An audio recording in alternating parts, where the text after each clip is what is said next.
Hello, good morning all of you. तो बच्चों आज बात करेंगे पौड़ी पर। पौड़ी पर सबसे पहला फैक्ट और सबसे इंपॉर्टेंट फैक्ट, आप नोट्स बनाते चाहिए। नहीं दिखाई दे रहा होगा तो मैं आपको एक एक पॉइंट बोलता चला जाऊँगा, कहाँ कहाँ से कैसा कैसा पॉइंट है और कहाँ से पर्सन बच सकते हैं।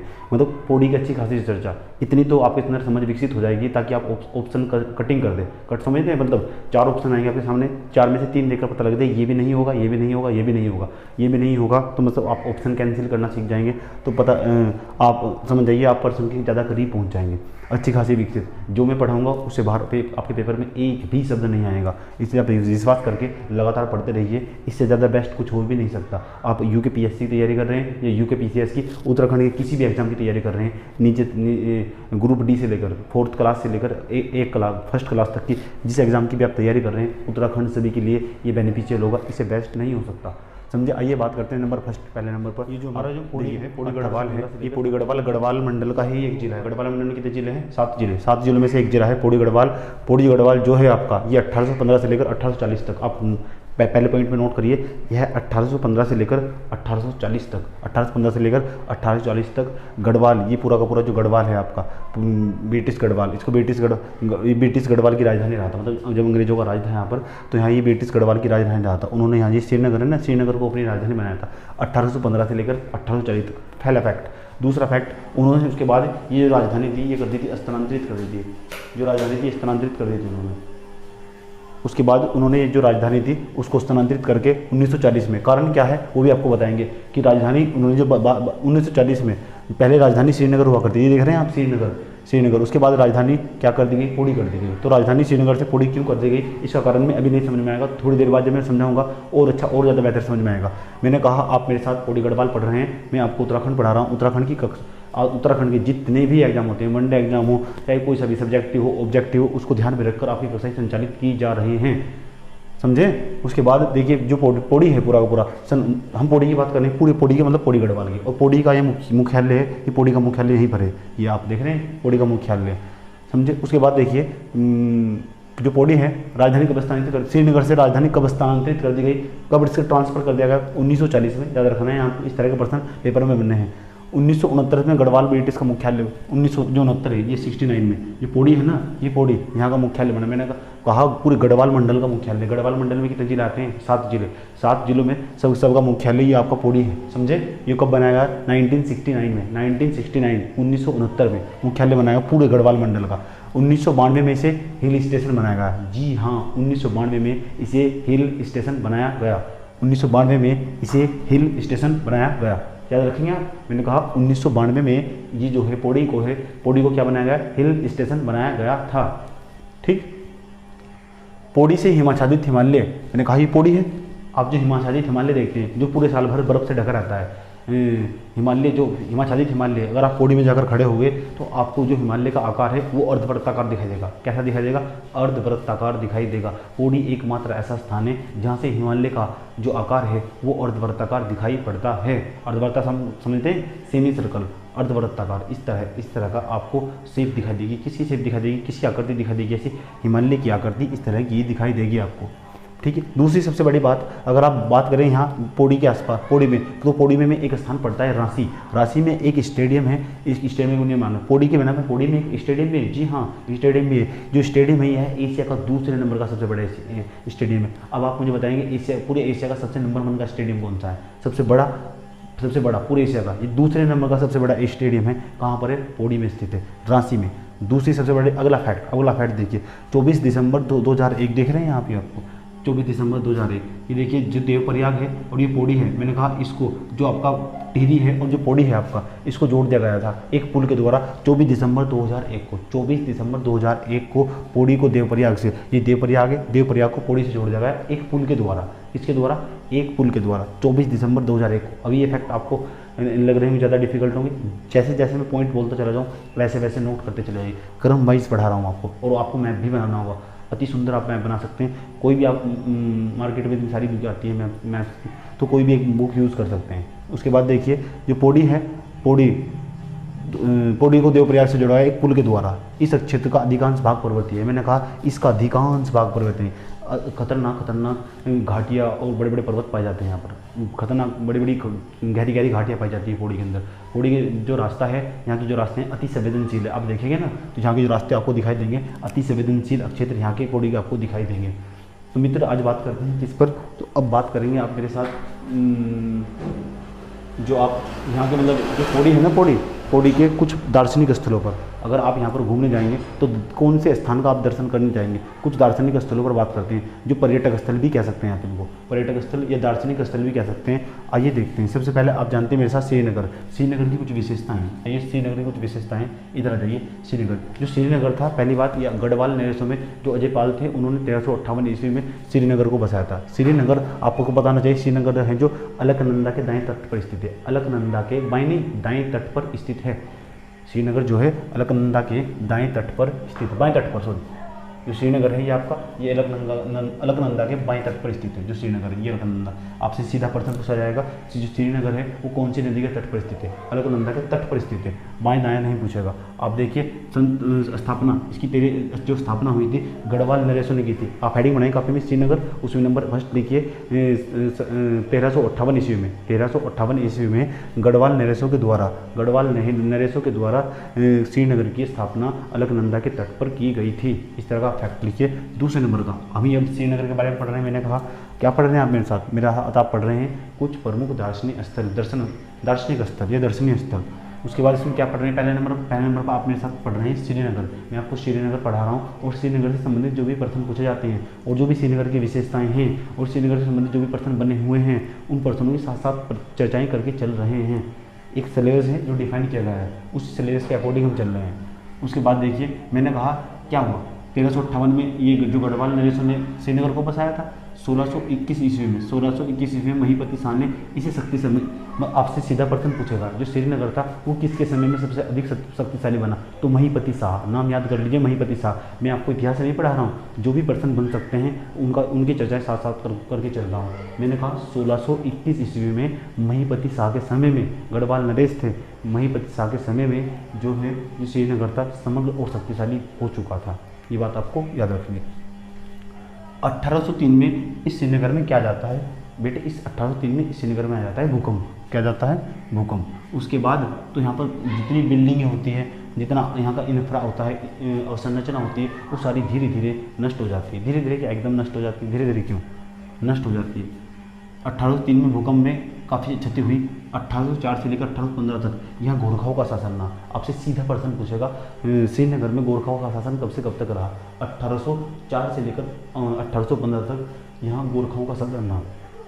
एक चीज़ को कई बार और लगातार पढ़ेंगे तो ज़्यादा बेहतर होगा, और कई बार मेरी वीडियो को देखिएगा, समझे, और ज़्यादा समझ में आएगा। उसके बाद देखिए मैंने कहा ये 1894 में गोना झील, ये देखिए आप अलकनंदा, यहाँ गोना झील है। गोना झील के टूटने से क्या होता है, जो अलकनंदा है उसका जलस्तर धीरे धीरे बढ़ने लगता है, और जैसे जिसका जलस्तर बढ़ने लगता है तो ये जो आपका श्रीनगर है इसमें बाढ़ आ जाती है। बाढ़ जैसी समस्याएं उत्पन्न हो जाती है। जब यहाँ बाढ़ जैसी समस्याएं उत्पन्न हो जाती है तो इसके कारण ये पूरा का पूरा तहस नहस हो जाता है। कब की बात है, यह बात है 1894 में। कौन सी झील थी, गोना झील थी। गोना झील के टूटने से जो अलकनंदा है उसका जलस्तर बढ़ने लगता है, और जो आसपास के तटीय इलाकों में रहने वाले लोग हैं वे माइग्रेट करके दूसरे स्थानों पर प्रवेश कर जाते हैं। ठीक है, अलकनंदा की बाढ़ आई तो सब तहस नहस कर दिया। 1940 में क्या हुआ, राजधानी पौड़ी स्थानांतरित कर दी गई। थोड़ी देर पहले मैंने आपको बताया था कि राजधानी पहले श्रीनगर थी, उसको बाद में पौड़ी लाया गया। कारण क्या था, कारण यही था, सारी बिल्डिंगें बाढ़ आने के कारण, और पहले यहाँ भूकंप भी आया था, सब कुछ तहस नहस हो चुका था। इसलिए 1940 में श्रीनगर से जो पौड़ी है वो राजधानी को स्थानांतरित करना पड़ा। ठीक, उसके बाद 1973 में यहाँ एक 1973, ये तो 1940 की बात हुई। अब हम आज़ाद हो चुके, आज़ाद हो गए, 1973 में चलते हैं। ये इंदिरा जी का टाइम आने वाला है, इंदिरा जी का। ठीक है, 1973 में यहाँ पौड़ी के अंदर, 1973 में जो पौड़ी है, पौड़ी का जो श्रीनगर है यहाँ, इसमें एक कॉलेज बनाया गया, उसका नाम था श्रीनगर में एक कॉलेज बनाएगा, उसका नाम था HNV कॉलेज, मतलब यूनिवर्सिटी बनाई गई HNV। आप देखते हो, आप BSc BA करते होंगे, ये सब जितने भी कोर्स चलाती है HNV, एक यूनिवर्सिटी चलाती है जो कोर्स। HNV मतलब हेमवंती नंदन बहुगुणा गढ़वाल यूनिवर्सिटी, इसका नाम है। गढ़वाल यूनिवर्सिटी के नाम से ज़्यादातर इसको जानते हैं। तो गढ़वाल यूनिवर्सिटी बनाई गई थी 1973 में। कई बार पेपर में प्रश्न पूछा जा चुका है। आप HNV की साइट खोलेंगे, उसके अबाउट ऑप्शन कुछ में जाएंगे तो वहाँ पे आपको 1973 दिखा देगा। तो ये आपकी जो श्रीनगर में बनाई गई थी 1973 में, जो HNV गढ़वाल यूनिवर्सिटी है, ठीक। उसके बाद श्रीकोट में जब यहाँ पे क्या हुआ, यहाँ एक मेडिकल कॉलेज भी बनाया गया श्रीहरिकोट में, श्रीनगर में पड़ता है। श्रीकोट में एक मेडिकल कॉलेज भी स्थापित किया गया। ये आपको श्रीनगर में जो दार्शनिक स्थल थे, जो श्रीनगर था ना, श्रीनगर की विशेषताएं थी। इतनी विशेषताएं आपको पता होनी चाहिए। नहीं समझ में आए तो मेरी वीडियो को पीछे दोबारा जाके सुनिए, मैं दोबारा नहीं बोलने वाला। दूसरे नंबर पर देखिए, पहले नंबर पर अब श्रीनगर के अंदर जैसे ही आप चले जाएंगे तो आप क्या क्या कहेंगे, तो श्रीनगर के अंदर कहेंगे कि मेरे को यहाँ घूमना है। तो श्रीनगर में घूमना कहाँ है, समझे। तो श्रीनगर में आपको घूमना है धारा देवी के मंदिर पर। अगर आप धारा देवी के मंदिर नहीं गए तो जाइए और देखिए यहाँ कितना बेहतरीन और दिलचस्प नज़ारा है। किसका, धारा देवी के मंदिर का।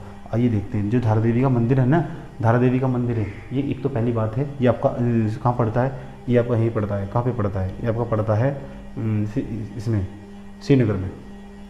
उसका तो जो धारा देवी का जो मंदिर है, धारा देवी का मंदिर, जो धारा देवी का मंदिर है, मैंने कहा अलकनंदा के दाएं तट पर स्थित, बाएं तट पर स्थित है। धारा देवी का मंदिर अलकनंदा के बाएं तट पर स्थित है। जो धारा देवी का जो मंदिर है, ये काली का मंदिर है। इसकी में एक बहुत ही खतरनाक विशेषता है। अगर आप जानेंगे हैरान हो जाएंगे। मैंने कहा जो काली देवी का जो काली देवी माता का जो धारा देवी का मंदिर है, ये दिन रात बदलता रहता है, दिनों दिन बदलता रहता है। जैसे जैसे दिन ढलता है, जैसे दिन बदलता है तो मूर्ति में बदलाव दिखाई पड़ता है। इस तरह का धारा देवी का मंदिर है। जब बाढ़ आई थी केदारनाथ में तो यहाँ ये पूरा मंदिर पानी के अंदर समा गया था, इतना पानी था। धारा देवी का मंदिर दोबारा इसका निर्माण करके बनाया गया है इसको। तो समझे, काली देवी माता का मंदिर है और इसकी जो मूर्ति है ना, वो लगातार परिवर्तनशील है, क्षणिक समय पर परिवर्तनशील है। ठीक है मित्र। दूसरे नंबर पर देखिए, श्रीनगर के अंदर ही जाएंगे, ये पहला स्थल था। अगर आप श्रीनगर के अंदर जाएंगे तो मेरा आपसे सिंसियरली रिक्वेस्ट है, तो आप जब भी वहाँ जाएंगे तो आप एक काम करिएगा, आप धारा देवी का मंदिर देखने जरूर जाइएगा। उसके बाद आप देखिए, हम आपको समझाते हैं केशव राय मठ। क्या, किसकी बात करते हैं, केशव राय मठ की। तो जो श्रीनगर है ना, श्रीनगर के पास में ही स्थित है केशव राय मठ। और जो केशव राय है ना, ये केशव राय जो दक्षिण भारत है, दक्षिण 800 साल पहली बात बता रहा हूँ मैं आपको। 800 साल पहले जो केशव राय थे दक्षिण भारत के थे, केरल के। तो यहाँ पे जो बद्रीनाथ की यात्रा पर आए थे, तो रास्ते में चलते चलते इनको नींद आ गई थी। केशव राय मठ की बात बता रहे हैं हम आपको। श्रीनगर के अंदर, श्रीनगर के ही अंदर कुछ घूमने के फेमस स्थल की बात बता रहे हैं। मैंने कहा केशव राय जो मठ है ना, केशव राय मठ है, ये आपका श्रीनगर के पास ही स्थित है बिल्कुल। ये 2 से 3 किलोमीटर की दूरी पर होगा श्रीनगर से। 800 वर्ष पूर्व बद्रीनाथ की यात्रा पर कौन आए थे, केशव राय आए थे। तो जब केशव राय आए थे ना, थक जाने के कारण उनको यहीं पे नींद आ गई थी। और जब नींद आ गई थी, उन्होंने एक सपन देखा। और सपने में बताया उन्होंने क्या देखा, सपन में उन्होंने भगवान बद्रीनाथ को देखा। विष्णु आए उनके सपने में और कहने लगे तुम थक क्यों गई हो, आगे चलो। जैसे ही ऐसे कहा तो उन्होंने यहाँ उनकी आंखें खोली। तो उसके बाद सबसे पहली प्रतिमा केशव राय ने सबसे पहली प्रतिमा केशव राय मठ के पास ही भगवान विष्णु की मूर्ति बनाए थे और उसको संरक्षण भी दिया था केशव राय मठ ने। समझे। तो ये केशव राय मठ है, आपका पौड़ी में पड़ता है, भूलिएगा मत। और वो भी श्रीनगर के अंदर, श्रीनगर के आसपास के इलाकों में आता है। ठीक है मित्र, 2 हो गए। तीसरे नंबर पर हेडिंग बनाइए, श्रीनगर के कुछ फेमस स्थल पढ़ रहे हैं। सोम का भाड़ा, यह एक जो, अब आप श्रीनगर में जाएंगे तो आपको सोम का भाड़ा भी देखने को मिलेगा। आप नेट पर सर्च भी कर सकते हैं सोम का भाड़ा कहाँ है। आपसे सीधा प्रश्न पूछेगा सोम का भाड़ा कहाँ है। यह प्राचीन स्मारक है और यहाँ पर सिद्धों की गुफाएं हैं। आपसे सीधा प्रश्न पूछेगा सिद्धों की गुफाएं कहाँ हैं। सोम का भाड़ा कहाँ है, श्रीनगर में। सिद्धों की गुफाएं कहाँ हैं, श्रीनगर में। हम सारी गुफाएं, सारे मंदिर सब एक साथ नहीं लिख सकते, होच-पोच की स्थिति उत्पन्न हो जाएगी। 1 2 3 केशव राय मठ देख लिया आपने, धारा देवी का मंदिर देख लिया आपने श्रीनगर के अंदर, सोम का भाड़ा देख लिया। उसके बाद आपको बताते हैं शंकर मठ। ये जो शंकर मठ है ना, ये श्रीनगर से 3 किलोमीटर की दूरी पर है। कितने किलोमीटर की दूरी पर, जो शंकर मठ है ये 3 किलोमीटर की दूरी पर। कितने, यहाँ पर जो शंकराचार्य हैं, इसकी स्थापना, जो शंकर मठ की स्थापना की गई, मैंने कहा श्रीनगर से 3 किलोमीटर की दूरी पर आपका शंकर मठ है। इसकी जो शंकर मठ की स्थापना की थी वो शंकराचार्य ने की थी। किसने की थी, शंकराचार्य ने। भगवान विष्णु और लक्ष्मी माता की मूर्ति इस शंकर मठ के अंदर उपस्थित है। आपसे सीधा प्रश्न पूछा जाएगा, शंकर मठ कहाँ पर स्थित है, केवल इतना प्रश्न। सोम का भाड़ा कहाँ पर स्थित है, केशव राय मठ कहाँ पर स्थित है, इतने छोटे छोटे प्रश्न पूछे जाते हैं। आगे देखिए चलते हैं। ये तो अब हमने आपको अभी श्रीनगर के अंदर 4 दर्शनीय स्थल पढ़ाए हैं। पहले मैंने आपको श्रीनगर पढ़ाया, उसके बाद 4 दर्शनीय स्थल पढ़ाए। उसके बाद देखिए आपका 5वें नंबर का कमलेश्वर मंदिर। कौन सा मंदिर? कमलेश्वर मंदिर। थोड़ा इसको ध्यान लगा के समझिएगा। कमलेश्वर मंदिर श्रीनगर के अंदर जाएंगे आप तो किसी से पूछ लीजिएगा, आपको तरीका वाला भी बता देगा कि ये कमलेश्वर मंदिर कहाँ पड़ता है। तो जो कमलेश्वर मंदिर है ये आपका श्रीनगर में पड़ता है। और जो भगवान राम है ना, भगवान राम है, भगवान राम ने यहाँ पर भगवान राम ने यहाँ पर बैठकर 1000 कमल के साथ, यानी 1000 कमल के फूलों के साथ, कमल के जो फूल थे, कहाँ किसकी बात कर रहे हैं हम बात कर रहे हैं कमलेश्वर मंदिर की। किसके? कमलेश्वर मंदिर की। कमलेश्वर मंदिर कहाँ है? श्रीनगर में। जो कमलेश्वर मंदिर है ना, कमलेश्वर मंदिर में ही बैठकर भगवान जो शिव हैं उन्होंने 1000 फूलों के साथ, 1000 कमल के फूलों के साथ बैठकर तपस्या की थी। उसके बाद उनको ऐसा लगा कि उनकी तपस्या में कोई कमी रह गई है, अर्पित की थी। तो उन्होंने अपनी एक आँख निकाल कर रख दी थी। कहाँ पर? यहाँ पे श्रीनगर में ही। कहाँ पे? कमलेश्वर मंदिर में। इसलिए इस मंदिर को कभी कभी हम संततिदाता और पुत्रदाता के नाम से भी जानते हैं। संततिदाता कहा जाता है अगर किसी व्यक्ति के किसी महिला हो या पुरुष हो, महिला पुरुष के मतलब किसी के यहाँ परिवार संतति उत्पन्न नहीं होती है तो आप जाइए यहाँ पर, मान्यता मांगिए यहाँ पर, और एक रात जोत जलाकर हाथ पे रखकर दीपक को खड़े हो जाइए तो आपको संतान की प्राप्ति हो जाएगी। ऐसा कहा जाता है। कमलेश्वर मंदिर इसके लिए बहुत फेमस है और काफ़ी भीड़ लगी रहती है यहाँ। जिनके यहाँ संतान उत्पन्न नहीं होती है वो कमलेश्वर मंदिर जा सकते हैं। कहानी समझ में आई? दोबारा मेरे वीडियो को दोबारा देखिएगा। मैंने कहा ये कमलेश्वर मंदिर वही स्थान है श्रीनगर के अंदर जहाँ भगवान शिव ने अपनी आंख निकाल कर रख दी थी जब उन्होंने कहा था कि 1000 फूल की जो माला है ये कम पड़ गई। किसके लिए? भगवान शिव के लिए। भगवान शिव के लिए ये फूलों की माला कम पड़ गई। भगवान शिव के उपासक थे वो, समझे? भगवान शिव के अनुयायी थे वो, एक प्रकार के मानने वाले थे उसको। ठीक। अभी आपने मेरे साथ क्या देखा? श्रीनगर देखा। श्रीनगर के अंदर ही कुछ प्रमुख और दार्शनिक स्थल देखे। आइए मैं आपको कोट द्वार पढ़ाता हूँ। आप हेडिंग बना लीजिए काफ़ी में, कोट द्वार। जो कोट द्वार है ना, कोट द्वार को हम गढ़वाल का प्रवेश द्वार भी कहते हैं। ये रहा आपका कोट द्वार, ये रहा देखिए आपका कोट द्वार। गढ़वाल का प्रवेश द्वार भी कहते हैं, आप नोट कर लीजिए। यह गढ़वाल का प्रवेश द्वार भी है। यह पौड़ी का एकमात्र रेलवे स्टेशन है। याद रखिए पौड़ी के अंदर और कोई भी रेलवे स्टेशन नहीं है। आए दिन एक दुर्घटनाग्रस्त होता रहता है। मैंने कहा जब भी यहाँ बरसात का मौसम होता है, समझे? तो यह है एक पौड़ी का एकमात्र रेलवे स्टेशन है। सबसे बड़ी खास बात है, आपसे सीधा प्रश्न पूछेगा कि जो आपका ये कोट द्वार है ये कौन सी नदी के किनारे बसा है।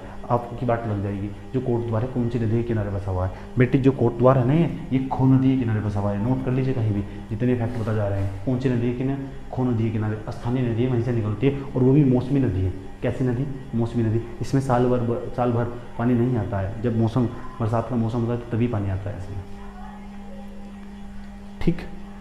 और आपसे सीधा प्रश्न पूछेगा कि जो आपका ये है मोर ध्वज का किला कहाँ है, तो मोर ध्वज का किला भी आपका कोट द्वार में स्थित है। किसका किला? मोर ध्वज का किला भी आपका कोट द्वार में ही स्थित है। ठीक। उसके बाद आइए जब आप कोट द्वार के अंदर प्रवेश कर जाते हैं ना तो कोट द्वार के कुछ फेमस स्थल देखते हैं। सिद्ध बलि मंदिर का नाम तो आपने सुना ही होगा। मैं खुद वहाँ पर 3 से 4 बार गया हूँ, समझे? कण्वाश्रम आप हेडिंग बना लीजिए कापी में, कण्वाश्रम हेडिंग बना लीजिए। ये कहाँ है आपका? ये कोट द्वार में ही है। कोट द्वार के अंदर हेडिंग बना लीजिए कण्वाश्रम।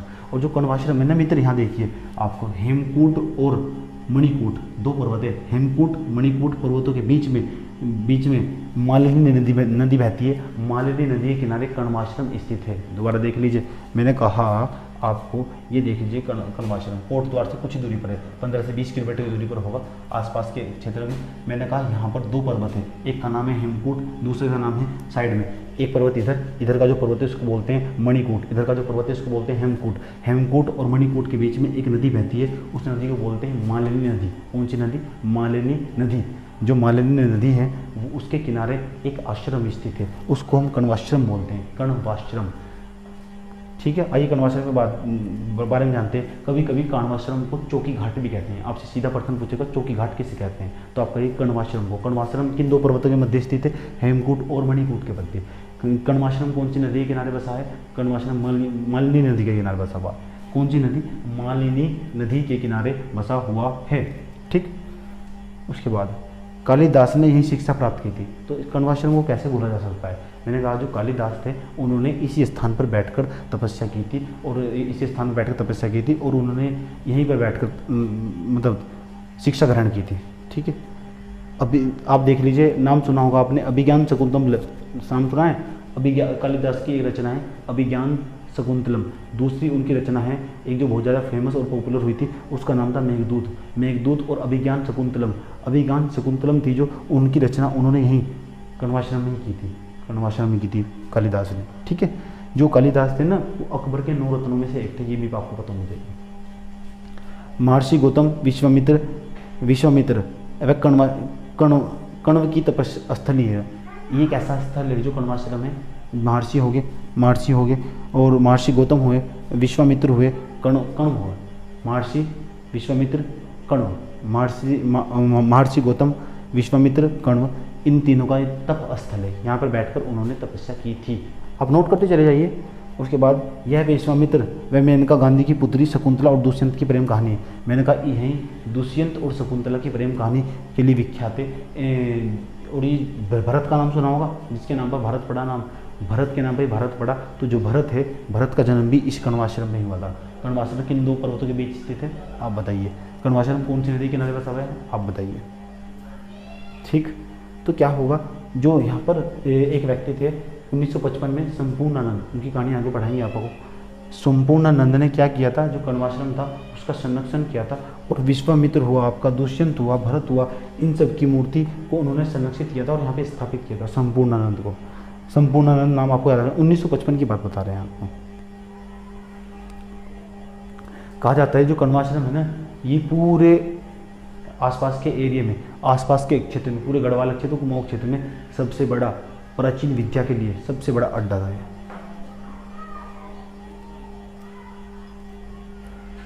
ठीक है मित्र, और देख लीजिए क्या है आपका कोटद्वार में, जो सिद्धबली मंदिर है ना, यहाँ पे एक सिद्धबली मंदिर भी है। सिद्धबली मंदिर है, कोटद्वार से 2 से 3 किलोमीटर, 2 किलोमीटर की दूरी पर आपको एक सिद्धबली मंदिर दिखाया जाएगा। हनुमान का मंदिर है, हनुमान का मंदिर है, बहुत ज़्यादा विख्यात है, बहुत ज़्यादा फेमस और प्रसिद्ध है। कोटद्वार में क्या दिखाई देगा आपको, आपको कालागढ़ दिखाई देगा। ये रहा आपका कालागढ़। कालागढ़ पर एक बांध भी बनाया गया, रामगंगा नदी के तट के बिल्कुल पास बसा है आपका कालागढ़। ये रहे कुछ पौड़ी के खास बात। एक छोटा सा वीडियो मेरा और हो सकता है पौड़ी के ऊपर, जो दूसरा मेरा वीडियो होगा पौड़ी के ऊपर, एक और वीडियो हो सकता है मेरा छोटा सा वीडियो, उसका इंतजार कीजिएगा। इससे ज़्यादा इसमें कुछ जानना नहीं है, इतनी जानकारी भी आपको होगी तो आपको जो ऑप्शन है वो कैंसिल कर ले जाएंगे। जितने भी पर्सन आएंगे शायद ही आपसे कोई पर्सन बच पाए। आज के लिए इजाज़त दीजिए और अगले वाले मेरे वीडियो को इंतजार कीजिए और लगातार पढ़ते चले जाइए। कोई भी प्रॉब्लम हो तो आप हमको बताइए, हम आपकी पूरी हेल्प करेंगे। आज के लिए इजाज़त दीजिए, पढ़ते रहिए सोनू सर के साथ, इंडियन सोनू अल्टीमेट क्लासेस से जुड़ने के लिए आपका धन्यवाद।